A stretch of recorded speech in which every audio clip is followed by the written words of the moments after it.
Well, we were just kind of talking about the Blue Jays leading up to this, and it's just remarkable about a lot of things. This is a first half for this team that looked, going into the season, like they were not going to go back to the playoffs. They'd probably struggle to kind of be middle of the table in the American League East. Right now, they sit with 51 wins, only second behind the 1992 Blue Jays that had 53 wins by the All-Star break, that is.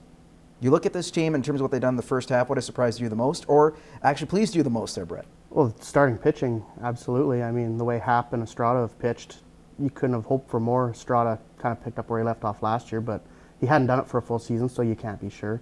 And then Happ, again, pitched great for Pittsburgh last year, but, I mean, we'd seen him in Toronto struggle, so you don't know what you're going to get. But thankfully they signed those two instead of Price, because if the starting pitching hadn't carried him early in the year, they'd have dug a really big hole.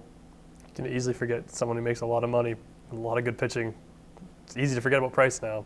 The thing for me, I'd say their batting still that's the biggest thing. It's consistent. And we always talk about consistency in sports. This wasn't now a one-off year or two-off year. And this is the Blue Jays batting is one of the best, if not the best in the league. And now you can build around that. And that's just going to make it easier going forward in the rest of this year, next season, and so on, that you can just add to the pieces you already have. The only worst part, you're in a really good division that is making those 51 wins look like nothing. Yeah, it's going to be interesting to see what happens in the second half. But just kind of to allude to what you said, Brett, their starting pitching has the highest winning percentage amongst all starting pitching in baseball. Yep. That says a lot. And you talk about hitting. They started slow, but they're getting a lot better. We'll see how that turns in the second half of the year. Maybe they add a couple of depth players. Carrera has been a fantastic find for that team this year for sure. All right, moving on to the UFC now. UFC 200, I guess to quote one article that I read was, the snap and crackle, but no pop. This was one that was marred with a lot of names that could have been there on the ticket. That was very tantalizing. Instead, it led to John Jones not being there. However, Brock Lesnar, I did think, salvaged something from this event, making his return after a 5-year absence since 2011, actually. What do you make of his return, and should we see him in the octagon sooner rather than later, Andrew?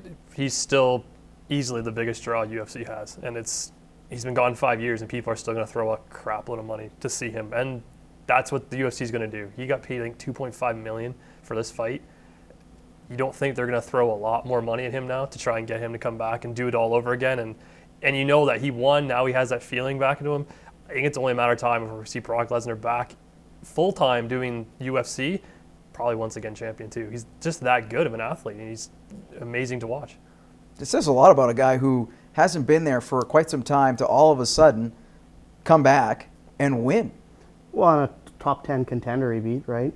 And if I'm not mistaken, he's still under contract, I think, with the professional wrestling stuff. Oh, he's got SummerSlam coming up, doesn't he? Yeah, right? So this guy's been doing he's it not all. even, and now I don't know how much he'd have to worry or train or focus on SummerSlam. You show up and perform more than compete, I think, right? But still, it's not like he's got tunnel vision on that. So to step in after that long of a break, beat a really quality fighter, you'd think that he might have quite a bit left in the tank.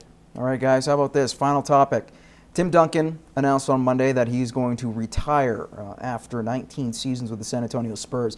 It's remarkable what he's done throughout his career. He was an instant impact guy, has won over 1,000 games with Greg Popovich at the helm, the greatest coach-player tandem ever in the NBA. And you look at the guys he's had, the big three, the 5 NBA championships, multiple All-Stars, the MVP for the league, the list keeps growing. And I say he is a GOAT. And by that, the greatest of all time at the power forward position. What do you guys say to that? Yes. And segment. No and you've listed, and when you start listing, and you know, that's what it is. He has backed it up with 5 championships. He's backed it up with MVPs and all-star appearances and, victories and just everything he's created. There's no debate. It's if you want to have a debate, you're going to lose because there is no debate. He backed it up on the court. There's a lot of, look at Karl Malone. Great player, no championships. You're defined by winning, and it's true. He didn't win the big one. Tim Duncan's gone and won it 5 times, so easily for sure. Yeah, I mean, even like someone like Charles Barkley, didn't have the longevity. I mean, he was in the league a long time, but not at that level. So it's pretty tough to argue that Tim Duncan is in a class of his own. Well, that's great. Even Shaquille O'Neal said that. He said he wouldn't have an argument with anybody who said he was the greatest at his position, and that says a lot when it's coming from the big Aristotle. All right, guys. Well, thanks for this. I appreciate that. You're still not done, though, Brett. Neither are you, Andrew, and see if the birthday boy can actually win over-under coming up next.